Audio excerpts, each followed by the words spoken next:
Hello students, in the last lecture we discussed about chemical properties of benzene, and I told you benzene gives substitution mainly instead of addition. And what is the reason behind this? We already discussed, because of resonance. In substitution, you have to remember there are 5 types of substitution, and that is totally electrophilic. It means substitution by electrophile, and namely number 1 is nitration, in which as a electrophile NO2 plus, sulfonation SO3H plus, chlorination Cl plus, alkylation Ca3 plus if you use methyl chloride, and acylation CH3CO plus. And you have to remember how these electrophile form in the first step. In second step, these electrophile attack with benzene. And third step, how H plus combined with another species and we have catalyst again. Okay? So by this way we discussed all electrophilic substitution reaction. Okay? और उससे पहले आपने preparation of benzene भी पढ़ा है, वहां भी 6-7 reaction मैंने आपको बताए थे. How benzene prepared from different aromatic components. Okay, और उसके बाद आपने पढ़ा केमिकल प्रॉपर्टीज ऑफ बेंजीन. उसमें भी आपको बहुत सारे नए रिएक्शन मिले. Benzene to nitrobenzene, benzene to benzene sulphonic acid, benzene to chlorobenzene, benzene to toluene and benzene to acetophenol. Clear? आज जो हम टॉपिक डिस्कस करने वाले हैं that is second substitution occurs in benzene. Okay, तो सबसे पहले जब फर्स्ट सब्स्टिट्यूशन हुआ था तो मैंने आपको बताया था benzene has 6 corner and all 6 corner has equal electron density. It means negative charge that is totally same, or you can say equally distributed on each corner. तो ये 6 कॉर्नर का नेचर कैसा हो गया? Same. If electrophile attack, electrophile for example E plus, तो E plus के लिए ये सारे कॉर्नर सेम है. इट मीन्स सब्स्टिट्यूशन कहीं से भी हो सकता है. क्लियर? और फाइनली हमने इलेक्ट्रोफाइल को एज अवर कन्वीनियंसी हमने यहाँ पे ई लिखा था. ऐसा नहीं कि एक कॉर्नर पे आप ई लिख सकते हो, आप यहाँ भी लिख सकते हो, यहाँ भी लिख सकते हो, कोई भी कॉर्नर पे आप फर्स्ट सब्स्टिट्यूशन कर सकते हो. But according to our convenience हमने टॉप मोस्ट कॉर्नर जो है नॉर्मली उसको हम चूज करते हैं. Is it clear? So this is our first substitution occurs in benzene. Okay. अब आगे बढ़ते हैं. अब मान लो कि यहाँ पे फर्स्ट सब्स्टिट्यूशन हो गया by E. Clear? Okay. अब मान लो कि यहाँ पे कोई दूसरा इलेक्ट्रोफाइल आ रहा है, फॉर एग्जाम्पल P प्लस, या तो सेम आ रहा है, whatever. ठीक है, तो ये भी P प्लस है.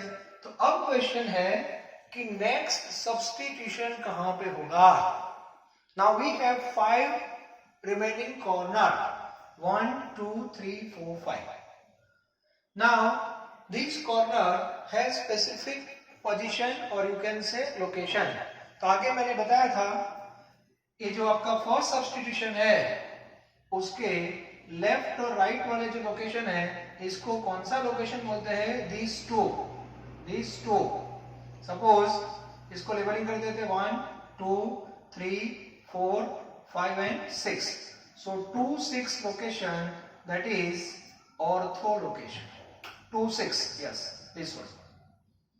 3 5 location that is meta location 3 5 these two, and number 4 that is para location. ये क्लियर होना चाहिए. लेकिन ये लोकेशन डिफाइन कब हो गए? After first substitution. ये क्लियर होना चाहिए. ओके, मान लो कि आपने फर्स्ट सब्स्टिट्यूशन यहां पे किया, फॉर एग्जांपल आपने यहां पे किया है. So which one becomes ortho? So this two becomes ortho, this two becomes meta, and the opposite side of E that is para. Clear? तो ये पहले लोकेशन आपके क्लियर होने चाहिए. Now question is where P plus attached, that is our questions. Okay, तो second substitution कहां पे होगा? That is decide by this one, E, nature of E. जैसे आपने बेंजीन में से नाइट्रोबेंजीन तो बना दिया, चलो फर्स्ट सब्स्टिट्यूशन में नाइट्रेशन में. अब नाइट्रोबेंजीन में फर्दर NO2 जब आप ऐड करोगे नेक्स्ट स्टेप में, तो जो दूसरा NO2 है वो कहां पे ऐड होगा? That is decide by nature of NO2. अब आप बोलोगे sir nature of NO2 means what? तो ऑर्गेनिक केमिस्ट्री में जो ग्रुप होते हैं उनके बेसिकली हम बात करें, ज्यादा मैं डिटेल में बात नहीं कर रहा हूं, बेसिकली हम सोचे तो दो टाइप के नेचर होते हैं जो आपको आगे मैंने बताया था, EDG और EWG. और इस बेस पे स्ट्रक्चर में इफेक्ट आती है. EDG means electron donating group and EWG means electron withdrawing group. Normally ऐसे दो नेचर होते हैं और यहां से डिसाइड होता है कि नेक्स्ट सब्स्टिट्यूशन किस लोकेशन पे होने वाला है. ओके, तो सबसे पहले हम एज्यूम करते हैं for example this E is EDG group. EDG for example, मैं एक एग्जांपल ले रहा हूं जस्ट. ओके, अब देखो क्या होगा, इसका नेचर EDG है.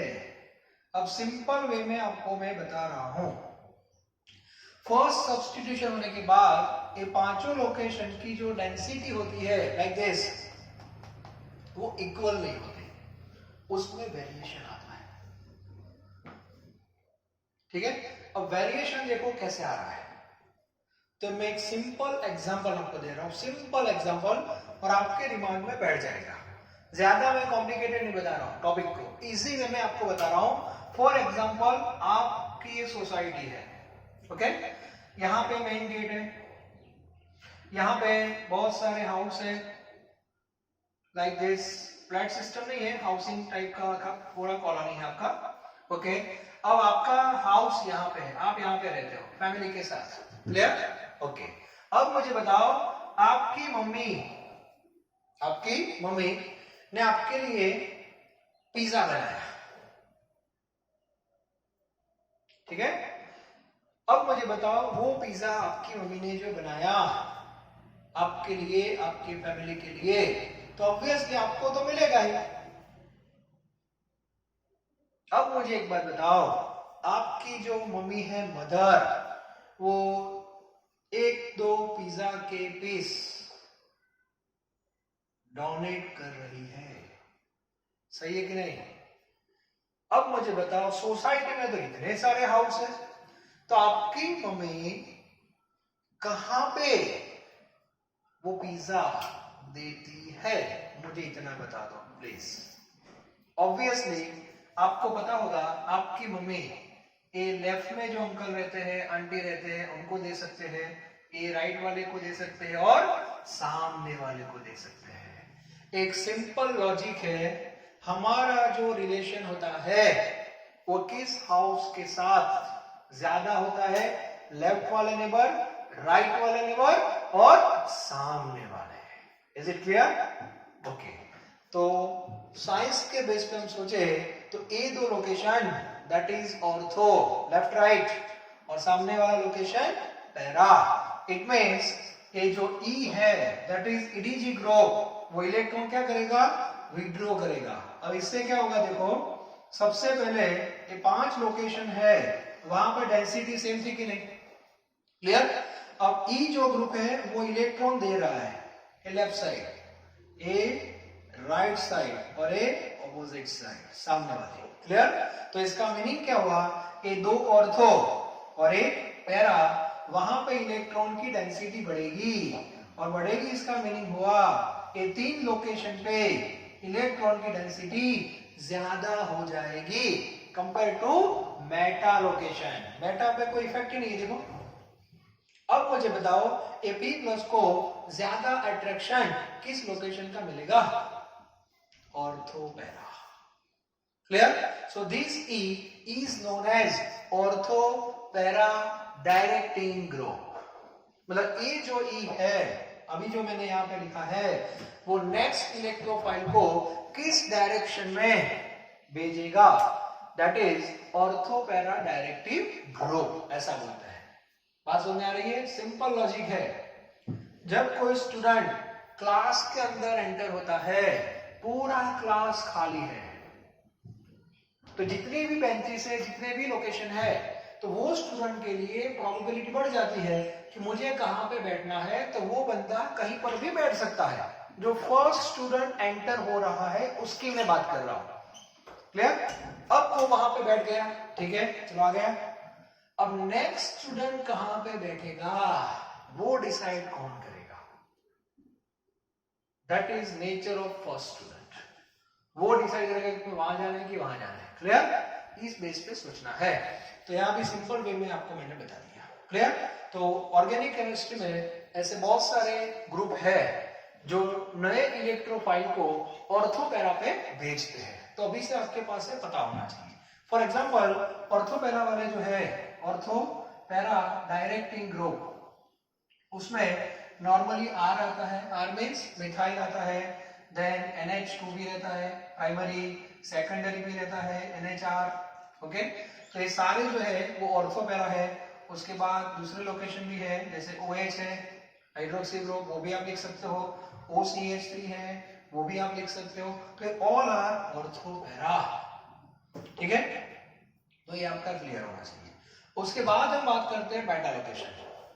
फिर से मैं रिपीट कर रहा हूं, फॉर एग्जांपल फर्स्ट सब्स्टिट्यूशन हो गया, चलो, और यहाँ पे मान लो कि यहाँ पे मैं X ले रहा हूँ एज अ इलेक्ट्रोफाइल, वो भी आ गया है। चलो अब 5 कॉर्नर है, फिर से मैं बात कर रहा हूँ, फिर से चलो सिंपल वे में आपको बता रहा हूँ। X जो है that is EEG, EEG electron withdrawing group. अब ये क्या करेगा, इलेक्ट्रॉन विड्रॉ करेगा।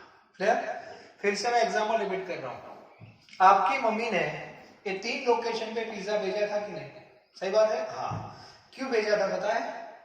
क्योंकि दूसरे घरों के यहाँ पे जब कोई अच्छी चीज बनती है तो आपके घर पे भी आती है। तो अब मुझे बताओ, आपके घर नेक्स्ट डे पानी पूरी आ रही है, चलो मुझे बताओ, तो किस लोकेशन से आएगी पानी पूरी? Same location.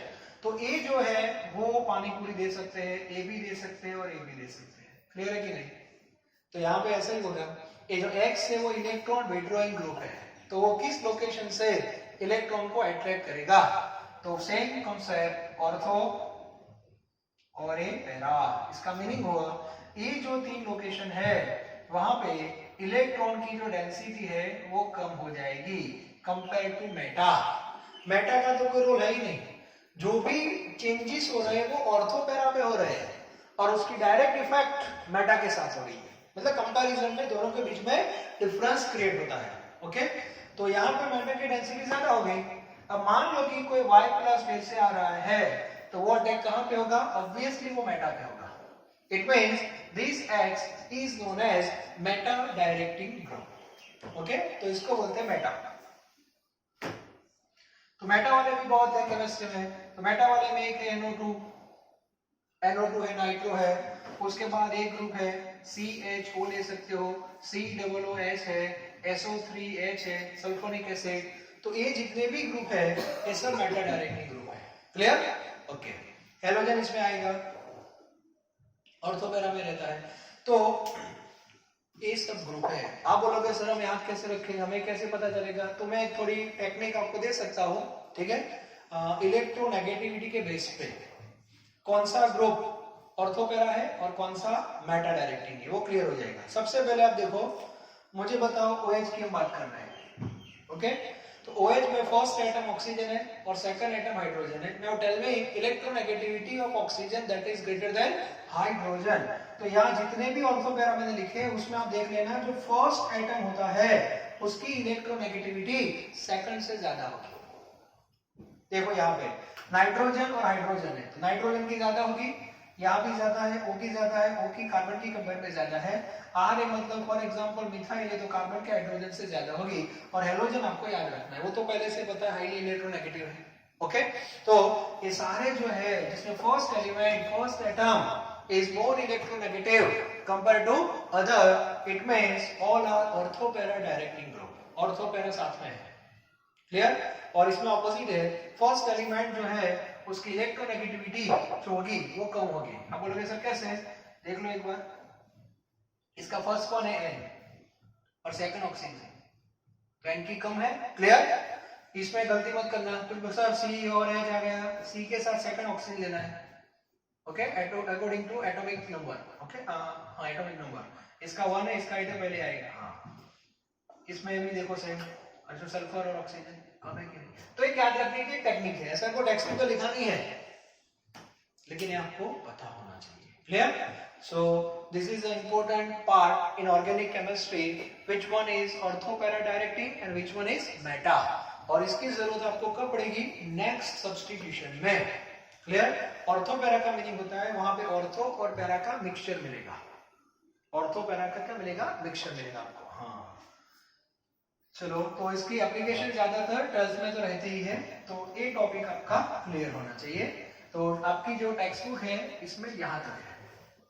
एक मैं एग्जाम्पल अब आपको 2-3 दे रहा हूँ ऑर्गेनिक के। एक्चुअली आपका ये जो चैप्टर यहाँ पे कंप्लीट हो गया है। अब ऑर्गेनिक के जो रिएक्शंस है उसको कैसे हम आगे ले जा सकते हैं, कौन कौन से ऐसे रिएक्शन पार्ट्स होते हैं, कुछ हिंट होती है, वो एक्चुअली आपके दिमाग में नहीं आपके ब्लड में होने चाहिए।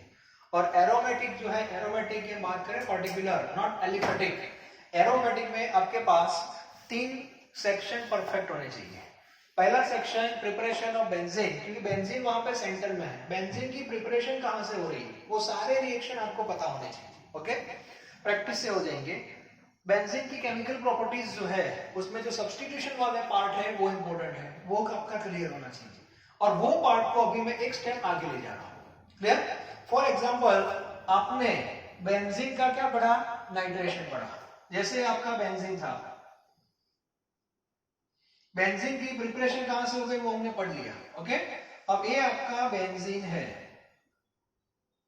अब यहां से मैं सब्स्टिट्यूशन को आगे ले जा रहा हूं। फॉर एग्जांपल हमने बेंजीन का क्या किया, फर्स्ट टाइम नाइट्रेशन किया, चलो तो ये मैंने बना दिया NO2, दैट इज नाइट्रोबेंजीन। कैसे बना वो क्लियर है, नाइट्रेशन याद रखो, simply nitration, yes say you have to mention nitration, तो कोई भी समझ लेगा कि आपने NO2 ऐड कर दिया। ओके, अब 12th में आप जाओगे तो NO2 से एक चेन बनेगी, इंपॉर्टेंट एरोमेटिक हाइड्रोकार्बन, और sorry aromatic compound, not only hydrocarbon. Okay, तो NO2 है, उसका कन्वर्जन 12th में इंपॉर्टेंट एरोमेटिक के साथ होता है एंड दैट इज NH2। और NH2 को क्या बोलते हैं आपको पता है, that is aniline, most important organic compound. तो सबसे पहले NO2 को NH2 में कन्वर्ट करना है, तो कैसे करेंगे, थोड़ा दिमाग लगाओ ऑर्गेनिक पॉइंट ऑफ व्यू। तो ऑक्सीजन को हटा के हाइड्रोजन को लाना है, सिंपल, ऑक्सीजन को हटाना है, हाइड्रोजन को लाना है, and that process is called reduction. Reduction के 2 मीनिंग होते हैं, addition of hydrogen and removal of oxygen. तो यहाँ पे मुझे ऑक्सीजन को हटाना है, तो ऐसा मत सोचना कि ये O2 गया और बाद में हाइड्रोजन आ गया, ऐसा नहीं है।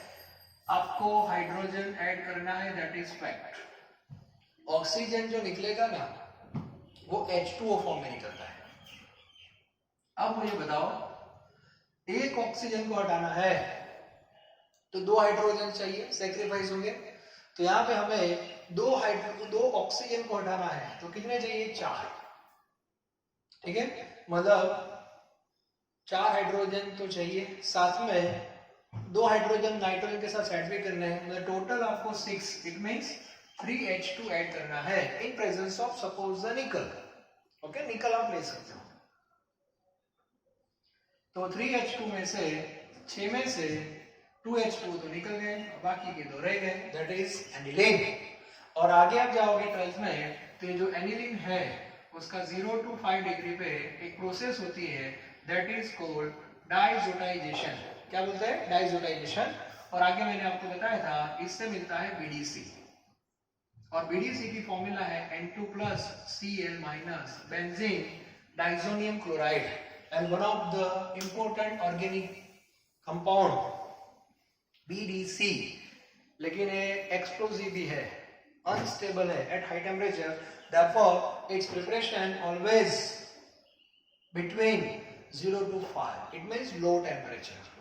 आप बोलोगे सर तो फिर इसको बनाते क्यों है, इतना रिस्क लेते कंपनी वाले?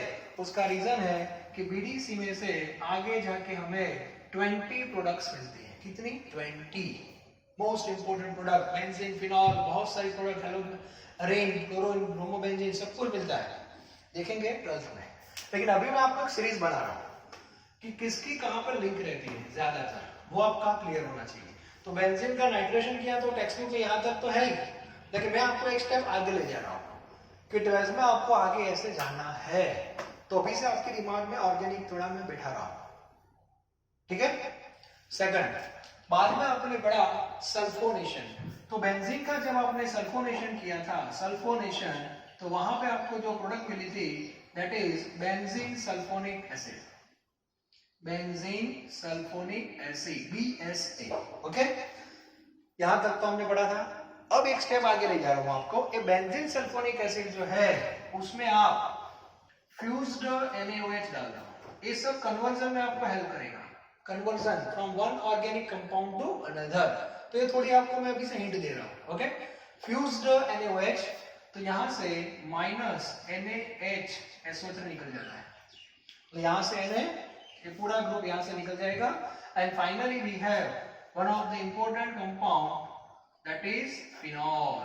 बेंजीन के ऊपर OH आ गया, that is called phenol. Clear? Okay, now next chlorination. Chlorination आपने पढ़ा, तो बेंजीन है, इसके ऊपर यहाँ पे कौन आएगा? Cl, that is chlorobenzene. Chlorobenzene जो है उसमें आपको NaOH डालना है, NaOH, तो यहाँ पे रिएक्शन होता है और बीच में एक कंपाउंड मिलेगा आपको ONA, और ONA में हम HCl जब ऐड करते हैं, यहाँ तो अंदर मिल ही जाता है, that is convert into phenol, that is convert into phenol. Actually जब आप NaOH ऐड करोगे तो सिंपल है, यहां से OH, अभी ने OH में ONA निकलेगा, ठीक है, और इस बेस पे पूरा रिएक्शन होता है, इसको डाउ प्रोसेस बोलते हैं। कौन सी process? Dow process, Dow process बोलते हैं। बाद में फिनॉल के लिए हो गई। उसके बाद हमने क्या पढ़ा था? अल्काइनेशन। अल्काइनेशन में फॉर एग्जांपल हमने CH3Cl यूज किया, तो यहाँ पे आपको मिला था टोल्यूइन, मिथाइल बेंजीन। अब इसके दो तीन रिएक्शन मैं आपको बता रहा हूँ, बहुत इंपॉर्टेंट है। टोल्यूइन, टोल्यूइन है, उसमें पहले मैं एक पॉइंट क्लियर करवा दूं, थोड़ा क्लियर हो जाए आपका। मान लो कि ये टोल्यूइन है, टोल्यूइन में CH3, CH3 में सब्स्टिट्यूशन आपने किया, CH3 में सब्स्टिट्यूशन टोल्यूइन है, उसमें दो जगह पे होता है, एक रिंग पे भी आप कर सकते हो, ऑर्थोपैरा के बेस पे, वहां से भी आप हाइड्रोजन निकाल सकते हो, और दूसरा यहां भी हो सकता है, साइड चेन, इसको बोलते हैं साइड चेन, ठीक है। तो मुझे अभी साइड चेन में इंटरेस्ट है, तो साइड चेन में आपको मान लो कि फर्दर आपने क्लोरीनेशन किया इन प्रेजेंस ऑफ सनलाइट, तो -HCl हो जाएगा। ओके, तो पहले आपको मिलेगा CH2 डैश। ये CH2 डैश जो है इसको बोलते हैं, क्या बोलते हैं? बेंजाइल। क्या बोलते हैं? बेंजाइल। मतलब सबसे पहले CH2 में से एक H निकला, उसको क्या बोलते हैं वो पता होना चाहिए, CH2 डैश। और एक ग्रुप को बोलते हैं केमिस्ट्री में बेंजाइल। क्या बोलते हैं? बेंजाइल। और ये जो बेंजाइल बना उसमें क्लोरीन अटैच हो जाएगा, -HCl, और यहाँ पे हो जाएगा Cl, and that is called benzyl chloride. ये बेंजाइल क्लोराइड है। ओके, आप बोलोगे सर फिर से हमें क्लोरीन ऐड करना है, तो कर सकते हो, फर्दर Cl2 -HCl, तो इससे अब क्या होगा? देखो, मान लो कि यहाँ पे CH2 था, अभी एक H आपने वहां से हटा दिया, तो यहाँ पे हो गए दोनों साइड CH, 2 डैश हो गए कि नहीं, इसको बोलते हैं बेंजाल। इसको क्या बोलते हैं? बेंजाल बोलते हैं, बेंजाल। ओके, और बेंजाल में 2 Cl आएंगे ऐसे, तो इसको बोलेंगे बेंजाल डाइक्लोराइड। तो पहले टोल्यूइन लेके आए, टोल्यूइन में से benzyl, benzyl chloride, benzyl chloride में से बेंजाल डाइक्लोराइड। अभी भी एक हाइड्रोजन है और वो H आप निकाल दो यहाँ से, तो इसको बोलते हैं बेंजो। क्या बोलते हैं? बेंजो। और 3 Cl आप अटैच कर सकते हो। ये पूरी एक्चुअली सीरीज है।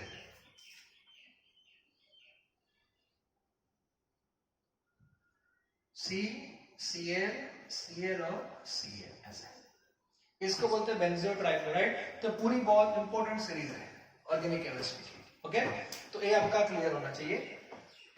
तो जो थर्ड स्टेप जो अभी पढ़ा रहा हूँ, जिससे आपको थोड़ा क्लियर हो जाएगा कि ऐसे ऐसे रिएक्शन में आगे बढ़ना है।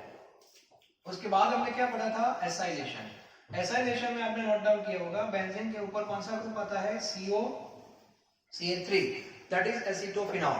और एक एसिटोफिनॉल है, उसमें जो CO ग्रुप है केमिस्ट्री में उसको पूरा निकाल देते हैं बाय रिडक्शन। ओके, और वहां से CO group convert into CH2, CO group convert into CH2 and that is ethyl benzene, that is ethyl benzene।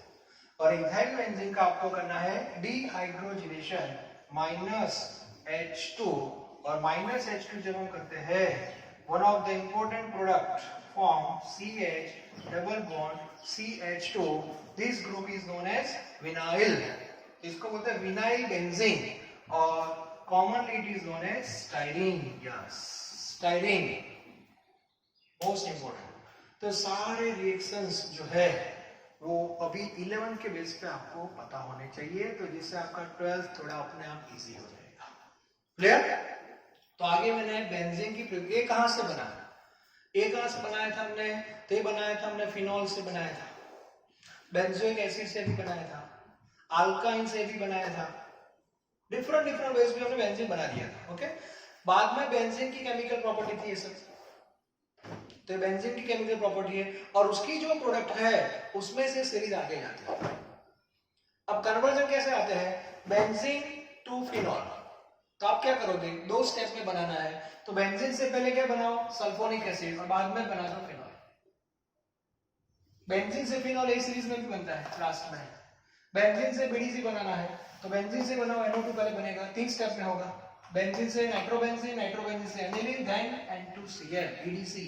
Benzene से आपको बनाना है बेंजाइल क्लोराइड, तो बेंजीन से पहले टोल्यूइन बनाओ, टोल्यूइन से बनाओ, आगे जाना है तो आगे भी आप जा सकते हो।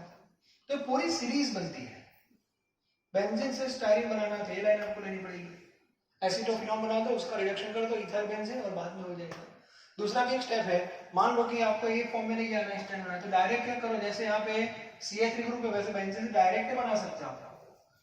जब बेंजीन में आप मिथाइल क्लोराइड ऐड करोगे तो टोल्यूइन मिलेगा, तो मिथाइल की जगह इथाइल ऐड किया तो डायरेक्ट मिलेगा ना, तो फिर से 2 स्टेप में हो जाएगा आपका बेंजीन टू स्टाइरिन। 3 स्टेप में है तो ये भी लिख सकते हो, और स्टेप मेंशन नहीं किए तब अपने हिसाब से लिख सकते हो, डेमोक्रेसी है, इंडियन है। ठीक है, तो ये इंपॉर्टेंट रिएक्शन है। इसके बाद ये जो चेंज है, नीचे वाली चेंज है सेकंड लास्ट, उसको मैं थोड़ा, अभी थोड़ा टाइम है हमारे पास, एक मुझे इंपॉर्टेंट रिएक्शन लगता है वो भी क्लियर होना चाहिए आपका। देखो कैसे, मान लो कि यहाँ पे है CH2Cl, अब इसमें मैंने H2O ऐड किया, that is called hydrolysis. Okay, तो याद रखना एक Cl है तो वाटर 1 मोल यूज होगा, तो माइनस HCl निकल जाएगा, और यहां से एक प्रोडक्ट मिलेगी CH2OH। एक ग्रुप को हम क्या बोलते हैं? बेंजाइल, और यहाँ पे आ जाएगा OH, that is benzyl, benzyl alcohol, benzyl alcohol, ऐसे आ जाएगा, बस आगे रिएक्शन नहीं जाएगा। ओके, अब यहाँ जाओ, याद रखने की टेक्निक, यहाँ पे कितने Cl है?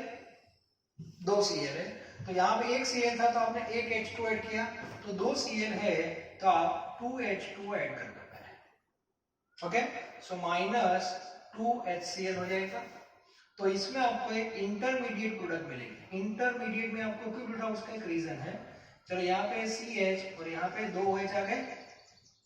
ओके, जैसे यहाँ पे एक ही था। और ऑर्गेनिक केमिस्ट्री में अभी से याद रख लो, एक ही कार्बन के ऊपर 2 OH पॉसिबल नहीं है। That compound is totally unstable. It means if this compound is formed, immediately 1 mole of water removed. तो यहाँ से OH निकल जाएगा, याद रखना, यहाँ से OH और यहाँ से H माइनस H2O। मतलब आपने 2 H2O ऐड किए थे, सही बात है, एक H2O तो वापस ही आ गया। तो आफ्टर ऑल एक ही आपने ऐड किया, ऐसा हम बोल सकते हैं। लेकिन जो प्रोडक्ट मिलेगी दैट इज इंपॉर्टेंट प्रोडक्ट। चलो कौन सी होगी बताओ। OH गया और H गया तो बचा क्या, CHO and that is benzaldehyde. इसको बोलते हैं बेंजाल्डिहाइड। क्लियर? तो देखो बेंजीन से हमने बेंजाल्डिहाइड बनाया, कैसे, यहां से इधर और इधर, देखो कितनी सारी, ये सब पता होना चाहिए आपको। मतलब ये सारे रिएक्शन में आपको क्यों बता रहा हूं, ऑर्गेनिक के जो एरोमेटिक कंपाउंड है, जो इंपॉर्टेंट है, जिसका मैंने आपको लिस्ट दिया हुआ है, वो सारे कंपाउंड इसमें सेट हो रहे हैं। मैक्सिमम में सेट कर रहा हूं, किस रिएक्शन में कौन सा आएगा वो अभी से आपको बता रहा हूं मैं। ओके, कन्वर्जन के लिए बहुत हेल्पफुल है सब। हाँ चलो यहाँ मुझे बताओ, दिमाग लगाओ, चलो ऊपर जा रहे हैं थोड़ा। हाँ यहाँ कितने Cl है बताओ, टेक्निक क्या है पता है ना, 3 Cl है। एक Cl था तो मैंने एक H2O ऐड किया, 2 Cl थे तो मैंने 2 H2O ऐड किए। ओके, अब 3 Cl है तो ऑब्वियसली मुझे 3 H2O ऐड करने पड़ेंगे। It means removal of 3 HCl।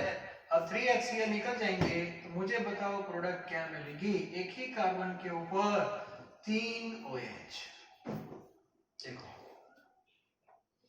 अब 2 वाला अनस्टेबल था तो 3 वाला कैसे स्टेबल हो सकता है, तो इसमें भी H2O निकल जाएगा।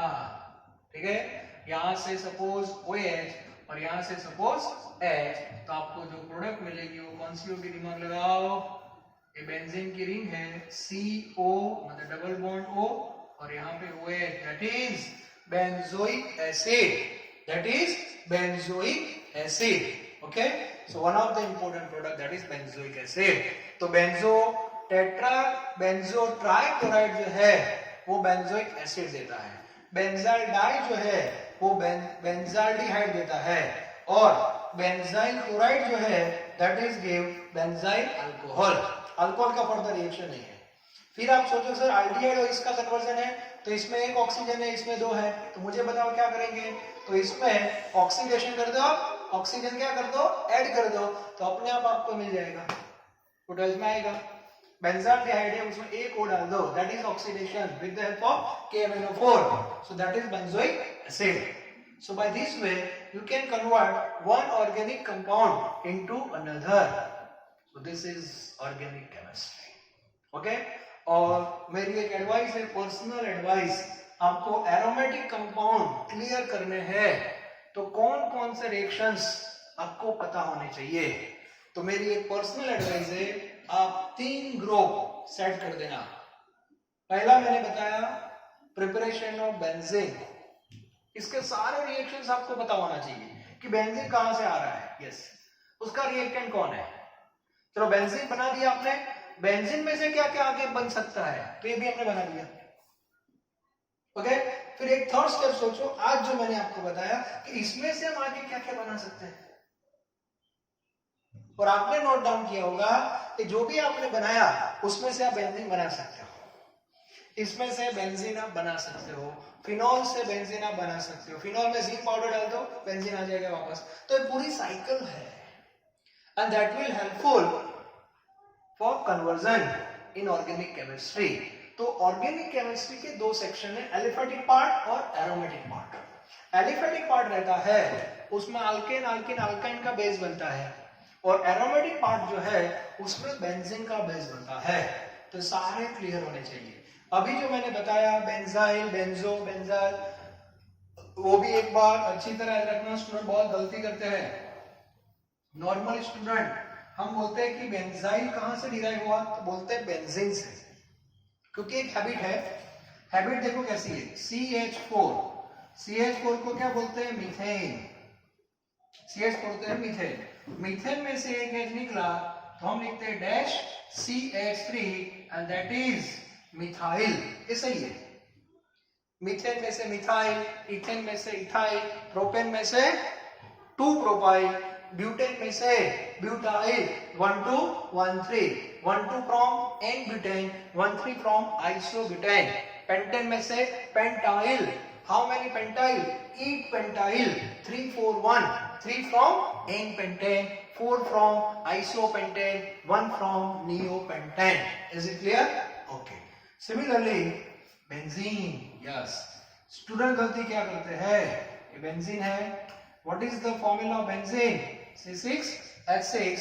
If you remove hydrogen from benzene, then I told you this part is known as like this, and this is C6H5 dash, and this part is known as phenyl, not benzyl. Student यहाँ पे गलती करते हैं, sir methane में से methyl तो benzene में से बेंजाइल, नॉट बेंजाइल, बेंजीन में से फिनाइल। तो आप बोलोगे सर बेंजाइल कहाँ से आता है? तो अभी मैंने आपको बताया बेंजाइल कहाँ से आता है? टोल्यूइन से आता है। और ये सीरीज पूरी दिमाग में नहीं, ब्लड में सेट करता हूँ। यस, ए सेकंड एरोमेटिक हाइड्रोकार्बन है बेंजीन के बाद, दैट इज टोल्यूइन। और टोल्यूइन जो है उसमें सब्स्टिट्यूशन मैंने आगे बताया 2 जगह पे होता है, that depends on operating condition. Okay, ये साइड चेन है और ये रिंग है। टोल्यूइन बेंजीन में एक ही सब्स्टिट्यूशन होगा, कौन सा? रिंग सब्स्टिट्यूशन, क्योंकि साइड चेन है ही नहीं। क्लियर? और बेंजीन में टोल्यूइन जब बनता है तो हाइड्रोजन यहाँ पे आ गया कि नहीं? तो यहां से भी हाइड्रोजन जा सकता है, दैट इज साइड सब्स्टिट्यूशन। और यहां से भी जा सकता है, that is ring substitution. That depends on operating condition. Clear? Okay. अभी मैं साइड चेन की बात कर रहा हूं और उसके लिए क्लोरीनेशन किया मैंने सनलाइट, तो मतलब निकाल रहा हूं, अभी रिएक्शन नहीं बढ़ा है, CH2 डैश, तो इसको बोलते हैं बेंजाइल। क्या बोलते हैं? बेंजाइल। यस। फर्दर H निकाला आपने, अभी एक H निकाला, सो CH dash dash, that is benzal dichloride. और एक स्टेप आप आगे गए, इसको बोलते हैं C triple dash, that is benzo. तो ए ग्रुप को बोलते हैं बेंजाइल, ए ग्रुप को बोलते हैं बेंजाल, और ए ग्रुप को बोलते हैं बेंजो। यहाँ पे Cl आया तो बेंजाइल क्लोराइड, यहाँ पे 2 Cl आएंगे तो बेंजाल डाइक्लोराइड, यहाँ पे 3 Cl आए तो बेंजो ट्राइक्लोराइड। क्लियर होना चाहिए। ओके। और जो मैं सब्स्टिट्यूशन की बात कर रहा हूं वो देखो क्या है टोल्यूइन में। अभी आपने जो ऑर्थो पैरा पढ़ा उसका एक सिंपल मैं एग्जांपल दे दूं तो आपको थोड़ा क्लियर हो जाएगा। फॉर एग्जांपल टोल्यूइन की हम बात करते हैं, CH3। ओके। अब आप बोलोगे सर मुझे साइड चेन में सब्स्टिट्यूशन नहीं करना है, मुझे रिंग में करना है, क्लोरीन को मुझे रिंग में लाना है, तो ला सकते हो। तो उसके लिए ऑपरेटिंग कंडीशन आपकी चेंज होगी। तो क्लोरीन जब आप ऐड करोगे इन प्रेजेंस ऑफ FeCl3, सनलाइट वाला नहीं। ओके। तो इससे Cl प्लस डिराइव होगा, that is our electrophile. Okay. अब ये इलेक्ट्रोफाइल कहां पे जाएगा? That depends on methyl. तो अभी मैंने बताया मिथाइल कौन से ग्रुप में आता है? Ortho para directing group. इसका मीनिंग हुआ ये 3 लोकेशन पे इलेक्ट्रॉन की डेंसिटी ज्यादा हो जाएगी कंपेयर टू मेटा। मेटा पे कम होगी। तो फॉर एग्जांपल 50% Cl प्लस, मान लो कि 100 है, 100 में से 50 कहां पे जाएंगे? ऑर्थो पे जाएंगे, और ऑर्थो पे जाएंगे मींस ये जो आपका टोल्यूइन है उसमें यहाँ पे एक Cl आएगा। ओके। और दूसरा Cl कहां पे जाएगा? पैरा पे जाएगा। यस, ऐसे CH3 और ये हो गया आपका Cl, ऐसे। That is a mixture. और यदि आपने टोल्यूइन जो है उसमें क्लोरीन ऐड किया इन प्रेजेंस ऑफ सनलाइट, तो ये भी पेयर है, याद रखना, इंपॉर्टेंट फॉर JEE नीट। जैसे वो 2 पेयर वाले पढ़ते हर बार, Markovnikov anti Markovnikov, Hofmann, Saytzeff, ये पेयर है। KOH aqueous, KOH alcoholic, clear होना चाहिए। तो यहाँ भी एक पेयर है टोल्यूइन के लिए। Chlorination in presence of sunlight, then substitution occurs at side chain, यहाँ पे होगा, that is CH2Cl। If you chlorination in presence of FeCl3 or AlCl3, then substitution occurs on ring. ये प्रोडक्ट मिलेगी तेरी ऑर्थोपेरा। तो ये सब क्लियर होना चाहिए। मान लो कि आपके पास नाइट्रो ग्रुप है, अब नाइट्रो है नाइट्रोबेंजीन, नाइट्रो कौन सा है, मेटा डायरेक्टिव ग्रुप है क्योंकि N less electronegative than oxygen, तो मेटा पे डेंसिटी ज्यादा होती है कंपेयर टू ऑर्थोपेरा। तो मान लो कि यहाँ पे दूसरा NO2 प्लस आया, फर्दर नाइट्रेशन, तो ये NO2 कहाँ पे आएगा, इधर आएगा, यस मेटा में आएगा ऐसा। तो नेक्स्ट प्रोडक्ट कौन सी मिलेगी आफ्टर फर्स्ट सब्स्टिट्यूशन, वो ए डिसाइड करता है। तो 12th में ये सब पढ़ेंगे, लेकिन तब आपको ये पता होना चाहिए कि हाँ ये ऑर्थोपेरा क्या था। क्लियर? तो आज का ये जो टॉपिक है वो यहाँ पे मैं कंप्लीट कर रहा हूँ, और पैरेलल 11 का जो ऑर्गेनिक केमिस्ट्री था जो मुझे पढ़ाना था फॉर 12th, वो ऑलमोस्ट कंप्लीट हो गया। फिर भी JEE नीट में 11 का जो बेसिक चैप्टर है जिसको नॉर्मली सब लोग GOC बोलते हैं, जनरल ऑर्गेनिक केमिस्ट्री, उसके बारे में तो पढ़ना ही पड़ेगा पैरेलल, और वो तो पढ़ेंगे। अभी इसमें बहुत सारे टॉपिक GOC के हैं, उसके हम इंडिविजुअल लेक्चर्स लेने वाले हैं। जैसे एक पूरा लेक्चर रहेगा इंडक्टिव इफेक्ट का, इंडक्टिव इफेक्ट की एप्लीकेशन क्या है उसके बारे में हम पढ़ेंगे, क्योंकि एप्लीकेशन के लिए एग्जाम्पल लेना पड़ता है और एग्जाम्पल में सारे स्ट्रक्चर आपको पता होने चाहिए। अब आप क्लियर हो गए हो कि हाँ ऐसा इसमें ऐसा, अब हम इफेक्ट को अप्लाई करेंगे। ओके, इंडक्टिव नॉर्मली अप्लाई कहाँ पे होती है, ये मोस्ट इंपोर्टेंट है। बाद में सेकंड एक था हाइपर कॉन्जुगेशन, उसकी भी एप्लीकेशन बहुत है, रेजोनेंस भी है। Okay, plus I minus I plus R minus R, ये सब हमने पढ़ा ही आगे। थ्योरेटिकल बेस पे आपको थोड़ा आइडिया है कि हाँ इसमें ऐसा ऐसा होता है, एप्लीकेशन आपको पता नहीं है। तो JEE नीट में ऑर्गेनिक केमिस्ट्री का जो पार्ट है वो बहुत टिपिकल रहता है थोड़ा, तो उसको हम अभी से थोड़ा थोड़ा ब्रशअप करते जाएंगे 12th के साथ साथ। नॉर्मली ये पार्ट सब लोग 12th के बाद क्लियर करते हैं, 12th का पूरा ऑर्गेनिक कंप्लीट हो जाए उसके बाद कंप्लीट करते हैं, तब टफ भी रहता है थोड़ा। उससे बेटर है कि हमारे पास टाइम है तो हम ऑर्गेनिक जो नॉर्मल ऑर्गेनिक हमारा है बॉल्ड पैटर्न के बेस पे रिएक्शंस प्रॉपर्टी ये सब तो हम पढ़ेंगे ही, ये तो अभी जो आपने पढ़ा उस पैटर्न पे ही है। ठीक है, जैसे आपने बेंजीन के लिए क्या पढ़ा है कि चलो बेंजीन की प्रिपरेशन पढ़ी और इसकी प्रॉपर्टी फिनिश, तो आगे हेलोजन फैमिली पढ़ना है, तो उसमें जो भी उसकी इंपॉर्टेंट प्रोडक्ट है उसकी प्रिपरेशन पढ़ेंगे और उसकी केमिकल प्रॉपर्टी। तो पूरा ऑर्गेनिक ऐसे ही जाने वाला है, वो तो सिंपल है, उसमें तो कोई इश्यू है ही नहीं बोर्ड बेस पे। तो मेन जो टारगेट है MCQ, यस, और वो भी पर्टिकुलर JEE नीट, तो उसके जो लेक्चर्स होंगे वो बीच बीच में हम ऐसे डिलीवर करते रहेंगे, वो बहुत इंपॉर्टेंट है। ओके, वो एक्स्ट्रा इंफॉर्मेशन है JEE नीट के लिए, होती रहेगी। अब मैं एक इंस्ट्रक्शन तो नहीं है लेकिन एक इंफॉर्मेशन दे रहा हूँ।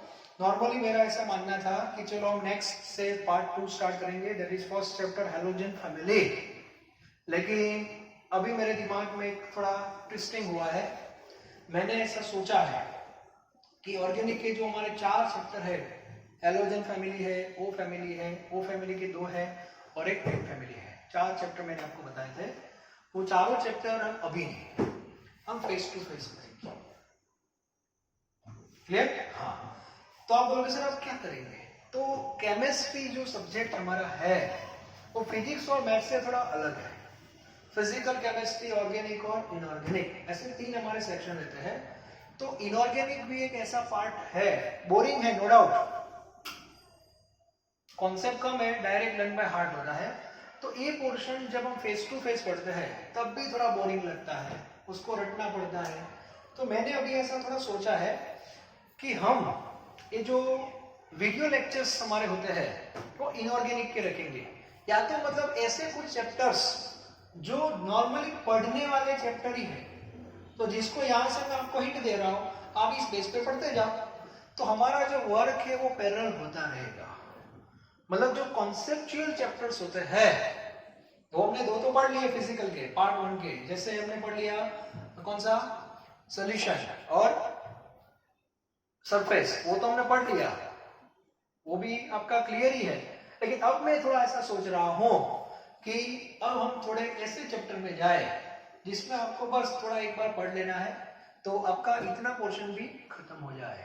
तो जब हम मान लो कि 1 महीने के बाद मिल रहे हैं फेस टू फेस, तब हम ये हमारे जो इंपॉर्टेंट चैप्टर्स हैं वो फेस टू फेस पढ़ रहे हैं। क्या बोलते हैं? ठीक है।